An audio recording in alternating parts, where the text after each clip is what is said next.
இந்த மாதிரி ஒரு சூப்பர் டேஸ்டான யும்மியான ஆனால் குயிக்காக செய்யக்கூடிய ஒரு சிக்கன் செஞ்சுருக்கீங்களா? கடாய் காய வச்சு கொஞ்சம் கடலை எண்ணெய் ஊற்றிக்கிறேங்க. அதில் நான் ஜீரகம் கொஞ்சம் போட்டுருக்கேங்க. இப்போ கொஞ்சம் சோம்பு கொஞ்சம் போட்டுக்கிறேங்க.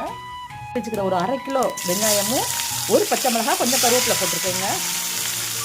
கொஞ்சம் இஞ்சி பூண்டு பேஸ்ட் போட்டுக்கலாங்க. குக்கான பின்னாடி ஒரு தக்காளி வெட்டி வச்சுக்கிறேங்க. அதை போட்டுக்கலாங்க. கொஞ்சம் கல் உப்பு போட்டுக்கலாங்க. குக் ஆயிடுச்சுங்க. இந்த சமயத்தில் நம்ம மஞ்சள் தூளுங்க, தனி மிளகாத்தூள், இது வந்து கரம் மசாலா, மல்லித்தூள் போட்டுக்கலாங்க. அப்படி போட்டு நல்லா கழுவி எடுத்து வச்சுக்கிறோம். 4-5 வாட்டி கழுவி எடுத்து வச்சுக்கிறேன். சிக்கன் போட்டுக்கலாங்க. நம்ம 1 கிலோ சிக்கனுக்கு வந்து 1/2 கிலோ வெங்காயம், பெப்பர் சிக்கன் மசாலா இப்போ ஆல்மோஸ்ட் ரெடி ஆயிடுச்சு.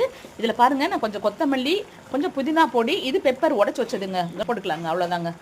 நான் ஃபைனலாக வந்து 2 வரமிளகா போட்டிருக்கீங்க. அது சும்மா ஒரு அரோமா வர்றதுக்காகவும் கார்னிஷ் பண்ணுறதுக்கு பார்க்குறதுக்கு அழகாக இருக்கிறதுக்காக தாங்க.